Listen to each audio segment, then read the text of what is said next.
Hi everybody, this is Ravi Nallapareddy from precision academy. AP ఎకానమీలో industrial పాలసీకి సంబంధించిన ప్రశ్నలు ఏవి అడిగే అవకాశం ఉంది అనే దాని మీద ఈరోజు మనము చర్చిస్తాము. It will be a brief session. Group 1 మెయిన్స్కి సంబంధించి ఇది ఒక 7-day ప్రోగ్రాంలో నేను ఆల్రెడీ రిసోర్స్ మొబిలైజేషన్ గురించి, బడ్జెటింగ్, అగ్రికల్చర్ ఇలాగా ఒక 4 సెషన్స్ కవర్ చేశాను. టోటల్ 6 సెషన్స్ ఉంటాయి. 6 సెక్షన్స్ ఏపీపీఎస్సి గ్రూప్ 1 మెయిన్స్కి సంబంధించి డిస్కస్ చేస్తాం. మీరు ఈ ప్రాసెస్లో నేను చెప్పే క్వశ్చన్స్ వింటూ ఆ డైమెన్షన్స్ అర్థం చేసుకొని ఎక్కడ గ్యాప్స్ ఉన్నాయో ఒక నోట్ చేసుకోండి. నోట్ చేసుకొని ఆ పార్ట్ ఏపీ ఎకానమీ చాలా ఇంపార్టెంట్, 75 మార్క్స్, తర్వాత లిమిటెడ్ సిలబస్, లిమిటెడ్ స్కోప్ కాబట్టి మీరు ఫోకస్ చేయాలి దీని మీద. 7th డే మీరు రివిజన్ చేసుకోండి. So that you'll get good score. ఇది చాలా important. AP history, AP economy, ethics, general essay, ఈ 4 ఏరియాస్లో కొంచెం ఫోకస్ చేసుకున్నారంటే సర్వీస్ వచ్చే ఛాన్స్ బాగుంది. సో సిలబస్ ఏముందంటే దీంట్లో ఇండస్ట్రియల్ పాలసీ, తర్వాత ఇన్సెంటివ్స్ ఇండస్ట్రీస్కి, ఇండస్ట్రియల్ కారిడార్స్, ఎస్సీజెడ్స్, ఇంకా బాటిల్ నెక్స్ ఏమన్నా ఉన్నాయా ఇండస్ట్రియల్ డెవలప్మెంట్కి, పవర్ ప్రాజెక్ట్స్ గురించి. ఇది సిలబస్ అనమాట. పవర్ ప్రాజెక్ట్స్ 2 చోట్ల ఇచ్చాడు, ఇన్ఫ్రాస్ట్రక్చర్లో కూడా ఉంది. Write about industrial investment promotion policy 2015 and 20. Andhra Pradesh యొక్క పారిశ్రామిక పెట్టుబడి ప్రోత్సాహక విధానం 15-20 గురించి రాయండి. దాన్ని అసెస్మెంట్ కూడా, క్రిటికల్ అసెస్మెంట్ అయిపోయింది కాబట్టి 20. సో ఇది ఎంత, అప్పుడు ఏమి అనుకున్నారు, ఎంత జరిగింది, అదొకటి. Write about MSME policy 2015. ఆంధ్రప్రదేశ్లో MSME policy 2015-20 and critical evaluation of its success. తర్వాత state the policy measures are recently implemented by the government of Andhra Pradesh to promote the growth of industries. ఈ మధ్య అంటే కొత్త ప్రభుత్వం వచ్చిన తర్వాత ఇంకా అమలు చేసిన విధానాలు, ప్రభుత్వము ప్రోత్సహించడానికి పరిశ్రమల్ని అమలు చేసిన విధానాలు, చర్యల్ని ఇక్కడ చెప్పాలి. What are the M parks? ఏదైనా ఇట్లాంటి వర్డ్స్ వచ్చినప్పుడు మీరు అట్లాంటి వాటి గురించి సొంతంగా కొంచెం నేర్చుకోవాలి. లేకంటే అక్కడ వినప్పుడు ఎం పార్క్స్ అంటే నేను ఎప్పుడు వినలేదు కదా అనేసి వదిలేసి రావాల్సి వస్తుంది. How does the state government aim to promote MSME sector using M park policy? M పార్క్లు అంటే ఏమిటి? ఈ ఎం పార్క్ విధానాన్ని ఉపయోగించి ఎంఎస్ఎంఈ రంగాన్ని ప్రోత్సహించడానికి రాష్ట్ర ప్రభుత్వం ఏమి లక్ష్యంగా పెట్టుకునింది? The main aim of AP state mineral policy is to serve as a guiding force to translate the state's mineral potential into reality with eco-friendly and sustainable mining. పర్యావరణ అనుకూలమైన మరియు స్థిరమైన మైనింగ్తో రాష్ట్ర ఖనిజ సామర్థ్యాన్ని వాస్తవంలోకి అనువదించడానికి మార్గదర్శక శక్తిగా పనిచేయడం ఆంధ్రప్రదేశ్ రాష్ట్ర ఖనిజ విధానం యొక్క ప్రధాన లక్ష్యం. సో ఇది ఇక్కడ ఎందుకు చెప్తున్నామంటే ఈ మినరల్సే కదా ultimately we use them for industries. So ఆ పాలసీ కరెక్ట్గా ఉంటే ఆ తర్వాత ఇండస్ట్రీస్కి ఏమేమి ఇండస్ట్రీస్కి అది యూజ్ అవుతుందో అది చూసుకోవాలి. ఇంకా కూడా suggest suitable steps to utilise the demographic dividend for the rapid economic development of AP. Andhra Pradesh యొక్క వేగవంతమైన ఆర్థిక అభివృద్ధికి జనాభా డివిడెండ్ అంటున్నాం ఇక్కడ, అంతే, ట్రాన్స్లేషన్ ఏం లేదు. ఉపయోగించుకోవడానికి తగిన చర్యలు. డెమోగ్రాఫిక్ డివిడెండ్ అంటే యూత్ ఎక్కువ ఉన్నారు ఇండియాలో ఇప్పుడు, ఏపీలో కూడా. సో దాన్ని యూస్ చేసుకోవాలి కదా మనము, లేకుంటే వాళ్ళకి ఎంప్లాయ్మెంట్ జనరేట్ చేయకుంటే మనకి ఎకనామిక్ డెవలప్మెంట్ రాదు. అది ఎట్లా చేసుకుంటాము?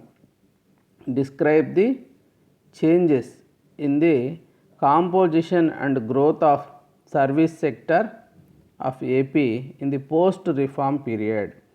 సంస్కరణానంతర కాలంలో ఆంధ్రప్రదేశ్ యొక్క సేవారంగం యొక్క కూర్పు మరియు వృద్ధిలో వచ్చిన మార్పులు. critically examine the procurement price policy of the government of AP. What about the what paved the government to go for reverse tendering? ప్రభుత్వ సేకరణ ధర విధానాన్ని విమర్శనాత్మకంగా పరిశీలించి రివర్స్ టెండరింగ్, మెయిన్గా ఇది రివర్స్ టెండరింగ్ వర్డ్, ఇది గుర్తుపెట్టుకోండి. కొత్త గవర్నమెంట్ వచ్చిన తర్వాత ఎక్కువ మాట్లాడుతుండేది రివర్స్ టెండరింగ్ గురించి. సో ఈ రివర్స్ టెండరింగ్ పాలసీస్ ఏంటి, పవర్ పర్చేస్ అగ్రిమెంట్స్ కానీ, తర్వాత అన్ని విధానాలలో ఇది చేస్తున్నారు కదా, అది దానికి industrial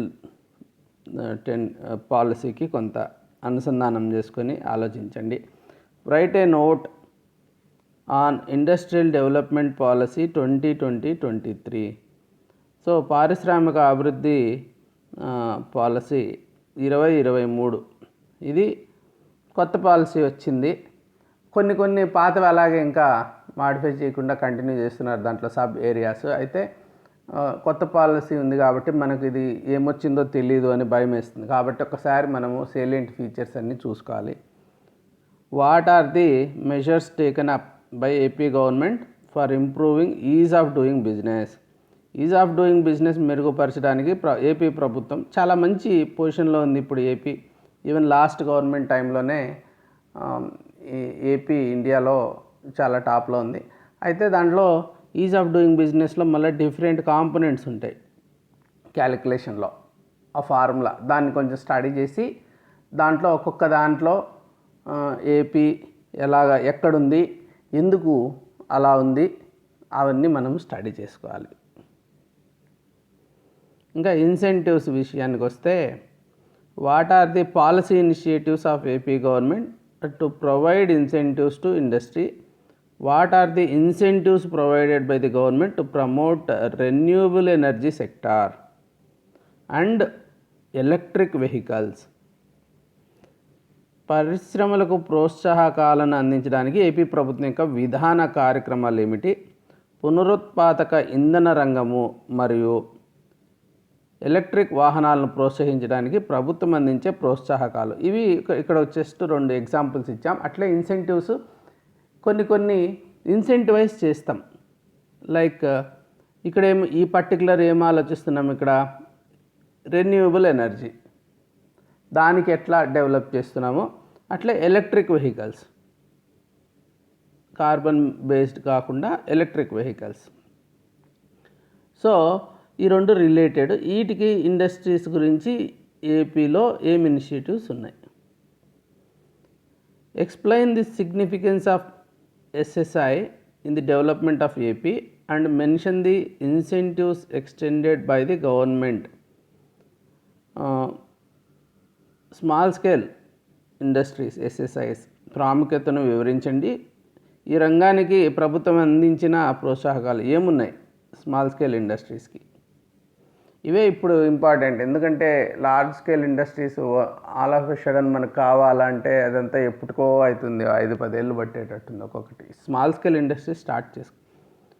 what are the incentives provided to MSMEs and large industrial units by government? ఎంఎస్ఎంఈలకి దీనికి ఒక సపరేట్ చట్టం ఉంది, దానికి ఒక పాలసీ ఉంది. సో పెద్ద పారిశ్రామిక యూనిట్లకి ఏమేమి ప్రోత్సాహకాలు ఉన్నాయి? సో ఇంకా industrial corridors most important topic ఇది. Give a brief note about Chennai Bengaluru industrial corridor. తర్వాత అంతకంటే ముఖ్యము విశాఖపట్నం చెన్నై ఇండస్ట్రియల్ కారిడార్. ఇది ఢిల్లీ బాంబే ఇండస్ట్రియల్ కారిడార్ మోడల్లో దీన్ని డెవలప్ చేయాలని 2014 ఏపీ రీఆర్గనైజేషన్ యాక్ట్లో కూడా చెప్పడం జరిగింది కదా, అదనమాట. దాని గురించి మనం బాగా ఫోకస్ చేయాలి. దీంట్లో నోడల్ పాయింట్స్, తర్వాత ఏమేమి వచ్చాయి, ఆల్రెడీ ఏం ప్రపోజల్స్ ఉన్నాయి, what is happening here. Give a brief note on the special economic zones SEZs. ఏపీలో ఉండే SEZs గురించి ఒక బ్రీఫ్ నోట్ ఇవ్వండి. Briefly explain the significance and characteristics of industrial corridors. ఇది జనరల్ క్వశ్చన్ ఇది. అంటే ఇండస్ట్రియల్ కారిడార్స్ ఏంటి, స్పెసిఫిక్గా ఎగ్జాంపుల్స్ కొన్ని చెప్పచ్చు. అసలు ఏంటది, ఎట్లా వర్క్ చేస్తుంది, ఎందుకు ఉండాలి ఇండస్ట్రియల్ కారిడార్స్, అది ఎక్స్ప్లెయిన్ చేయండి. శ్రీ సిటీ SEZ గురించి ఇప్పుడు చిత్తూరు జిల్లాలో నెల్లూరు, చిత్తూరు, సో చాలా బెస్ట్ ఎగ్జాంపుల్ ఇది. ఎస్సీజెడ్స్లో సక్సెస్ అంటే శ్రీ సిటీ చెప్పుకోవచ్చు. అక్కడ ఏమేమి వచ్చాయి, ఇంకా ఎంత పొటెన్షియల్ ఉంది, అలా దాన్ని రెప్లికేట్ చేయడం ఎట్లా ఆ మోడల్. సో ఇంకా bottlenecks suggest appropriate measures to overcome the institutional problems of small scale industries. ఇప్పుడు ఎస్ఎస్ఐస్కి ఏమేమి బాటిల్ నెక్స్ ఉన్నాయి, దాన్ని ఎట్లా ఓవర్కమ్ కావాలి, బాటిల్ నెక్స్ టాపిక్లో హౌ టు ఓవర్కమ్ కూడా రాయగలగాలి మనం. అఫ్కోర్స్ అది బాటిల్ నెక్స్ రాసినప్పుడే దాన్ని తిప్పించి రాస్తే హౌ టు ఓవర్కమ్ వస్తుంది. What are the bottlenecks faced by the industrial sector of AP, initiatives taken by government to overcome. ఇంతవరకు ఏమేమి బాటిల్ నెక్స్ ఐడెంటిఫై చేశాము, వాటిని అధిగమించడానికి ఏం చేసాం, అవన్నీ రాయాలి. ఇంకా పవర్ ప్రాజెక్ట్స్ అనే దానికి విషయానికి వస్తే write about implementation of restructured accelerated power development and reforms programme or APDRP ర్యాప్ in AP and various other initiatives to promote power sector. ఇట్లాంటి టెక్నికల్ వర్డ్స్ వచ్చినప్పుడు మనం అక్కడ ఇబ్బంది పడతాం, సొంతంగా ఏం రాయలేం. కాబట్టి వాటి గురించి కొంచెం తెలుసుకోవాలి ముందే. Discuss various initiatives of the state government to promote renewable energy. ఏపీలో రెన్యూబుల్ ఎనర్జీ, విండ్, సోలార్ బాగానే ప్రమోట్ చేస్తున్నారు, వీటి గురించి కొంచెం తెలుసుకోవాలి. And efficient power sector is essential for growth and poverty reduction. ఇది పవర్ సెక్టర్ చాలా ఇంపార్టెంట్. పవర్ సెక్టర్ ఉంటేనే ఇంకా అదర్ అంటే ఇండస్ట్రియల్ సెక్టర్, సర్వీస్ సెక్టర్ ఏదైనా కానీ. In light of the above statement discuss the impact of reorganisation of state on its power sector. Power sector వల్ల ఇప్పుడు Singareni coal వెళ్ళిపోయింది, తెలంగాణలో ఉంది. తర్వాత మనకి ట్రాన్స్మిషన్ కావచ్చు, ప్రొడక్షన్ కావచ్చు, దీనికి సంబంధించి మన ప్రస్తుతం బైఫర్కేషన్ ఇంపాక్ట్ ఏంటి, ఏం స్టెప్స్ తీసుకుంది AP government to address the issues. Explain the journey of residuary state of AP from shortage state to power supply state. Power shortage state నుంచి పవర్ సప్లై స్టేట్కి ఎలా వెళ్ళింది అనేది చూడాలి. సో ఇంకా కూడా కొన్ని టాపిక్స్ ఏం రావచ్చు అంటే ఎప్పుడైనా కరెంట్ అఫైర్స్తో కొంచెం లింక్ చేసుకోవాలి. అలాగే ఇప్పుడు ఏపీ రీఆర్గనైజేషన్ యాక్ట్లో 13th షెడ్యూల్లో చాలా రాశారనమాట ఇండస్ట్రీస్ అన్నిటి గురించి, ఏం చేయాలి ఇక్కడ ఏపీలో. సో దానికి ఇప్పుడు ఎంతవరకు జరిగింది, ఆ పర్టికులర్ ఏరియాలోని హైలైట్ చేసిన ఇండస్ట్రీస్ గురించి మనం ఒకసారి చూసుకోవాలి. That is the direction. అది రాశారు కాబట్టి ఎంతో కొంత జరిగి ఉంటుంది, ఎక్కడో చోట అడ్డంకులు వచ్చింటాయి, వాటి గురించి చెప్పాలి. కడప స్టీల్ ప్లాంటు ప్రస్తుత ముఖ్యమంత్రి గారేమో అక్కడికి వెళ్ళి దానికి కమిట్మెంట్ చూపిస్తున్నారు, కంపల్సరీగా కడప జిల్లాలో స్టీల్ ప్లాంట్ కావాలి, ఒక 25,000 మందికి ఉద్యోగాలు వస్తాయి అని. తర్వాత directly or indirectly. So KG basin ఉంది, ఇది కూడా ఒక పొటెన్షియల్ ఏరియా. ఇప్పుడు కేజీ బేసిన్లో నుంచి రిలయన్స్ వాళ్ళు గుజరాత్కి ఎత్తుకొని వెళ్ళిపోయేది కాకుండా ఇక్కడే వైజాగ్లో ఇండస్ట్రియల్ డెవలప్మెంట్కి, లేకంటే కేజీ బేసిన్కి దగ్గరలో ఎక్కడైనా ఇండస్ట్రియల్ డెవలప్మెంట్కి ఎట్లా దాన్ని యూస్ చేసుకోవచ్చు, దాని పొటెన్షియల్ ఏంటి, అదొక పాసిబుల్ క్వశ్చన్. సో అప్పుడు కూడా వైఎస్ఆర్కి రిలయన్స్ వాళ్ళకి గొడవలు ఉండే వాటి మీద. సో తర్వాత కొంచెం దాని హైలైట్ కావట్లేదు, ఏమవుతుంది ఆ గ్యాస్ అంతా. సో దాన్ని ఎందుకు మనం యూస్ చేసుకోలేకపోతున్నాము, ఎందుకు వేరే స్టేట్కి వెళ్ళాలా ఆ గ్యాస్ని తీసుకొని, ఇక్కడే చేసుకోవచ్చు కదా. సో విజన్ 2020 అన్నారు, నేను చిన్నప్పటి నుంచి వింటున్నా ఇది. సో ఆఖరికి 2020 వచ్చింది, చాలా కష్టాలు పడ్డాం. సో దీన్నేమి ప్రివెంట్ చేయలేకపోయాం, దీన్నేమి we're not ready for it. అయితే ఇప్పుడు మళ్ళీ విజన్ 2029 అంటున్నాం. సో ఏంటిది ఈ విజన్ ఏంటి అసలు? 2020 critical evaluation, 2029 what it is, ఈ రెండు కొంచెం తెలుసుకోండి ఇండస్ట్రీకి సంబంధించి. సో పొటెన్షియల్ ఏపీలో ఏముండాయి ఇండస్ట్రీస్, పొటెన్షియల్ ఇండస్ట్రీ ఏం పాసిబిలిటీ ఉంది. ఇప్పుడు అంతా అగ్రో బేస్డ్ అంటే ఎంత అగ్రో బేస్డ్ ఇంతవరకు ఆ ఫిషరీస్ ఒకటి కొంచెం అయింది, పౌల్ట్రీ, మరి ఆ ఒక్కదాని మీద బతకలేం కదా. సో అదర్ పొటెన్షియల్ ఏముంది? ఇప్పుడు ఫర్ ఎగ్జాంపుల్ ఆటో ఇండస్ట్రీ, మరి అనంతపురం జిల్లాలో ఒకటి వచ్చింది, ఇంకా చిత్తూరు జిల్లాలో నెల్లూరులో. సో ఏమేమి పాసిబిలిటీస్ ఉన్నాయి అలాగా. So like agro based, auto sector, other potential industries. ఇంకా కొత్త అనౌన్స్మెంట్స్ వస్తున్నాయి. అదానీ గ్రూప్ అంటున్నారు, వైజాగ్లో ముఖ్యంగా ఫోకస్ చేసి ఇండస్ట్రీస్ ఏం చేయొచ్చు. ఇండస్ట్రియల్ కావాల్సిన ఇన్ఫ్రాస్ట్రక్చర్ మొత్తం ఉంది. ఒక పోర్ట్ ఉంది, చాలా పెద్దది, ఎయిర్పోర్ట్ ఉంది.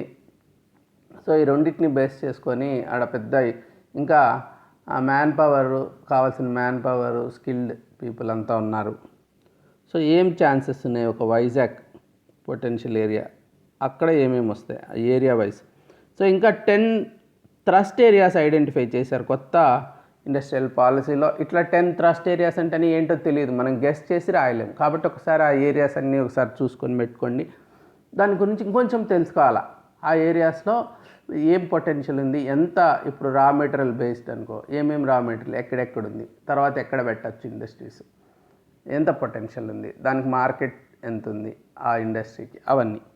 So YSR AP1 what is it, ఇట్లాంటి వర్డ్స్ వదిలేసాడు అనుకో మనము భయపడిపోతాం. కాబట్టి ఇండస్ట్రియల్ పాలసీకి సంబంధించి, ఏపీకి సంబంధించి ఈ keywords 10 thrust areas, YSR AP1, తర్వాత కడప స్టీల్ ప్లాంట్, దానికి సంబంధించిన డెవలప్మెంట్స్, కేజీ బేసిన్, ఇట్లాంటివన్నీ చూసి పెట్టుకోవాలి. So these are all current areas అన్నమాట.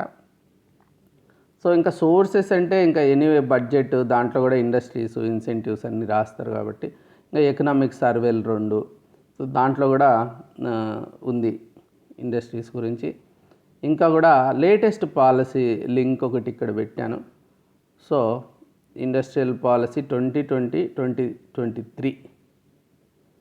సో ఇంకా ఇండస్ట్రీస్ సంబంధించి ఏపీ ఇండస్ట్రీస్కి ఇంకా అడిషనల్ లింక్ ఇది apindustries.gov.in నుంచి.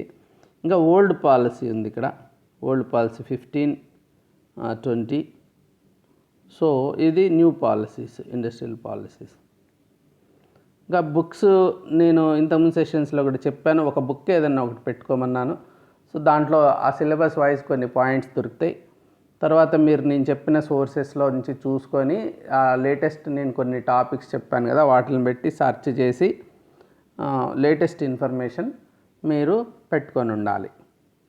సో అది మళ్ళీ జనరల్ ఎస్ఏలో కూడా ఛాన్స్ ఉంది. సోషో ఎకనామిక్ కాన్సెప్ట్లో అన్నీ ఈ బేస్ కన్నా మన దగ్గర ఉంటే ఎస్ఏలు రాసుకోవడం ఈజీ అవుతుంది. సో దీంట్లో ఒక క్వశ్చన్ వస్తుంది కాబట్టి దీన్ని ముఖ్యంగా ఇండస్ట్రియల్ కారిడార్స్, కొత్తగా అనుకుంటున్న industries, factories, companies, investments, incentives అవి చూసుకోవాలి. Thank you very much for joining. మీరు ఏమన్నా క్వశ్చన్స్ ఉంటే 81010101 405060కి కాల్ చేయొచ్చు. అదర్వైజ్ 85 నెంబర్కి వాట్సాప్ చేయండి. ఇంకా prishnaacademy.inలో రిజిస్టర్ చేసుకోండి. తర్వాత టెలిగ్రామ్ ఛానల్లో మీరు ఫ్రీగా జాయిన్ కావచ్చు, కొన్ని కొత్త విషయాలు తెలుస్తూ ఉంటాయి అక్కడ. Thank you for joining my session. Have a good day. Bye bye.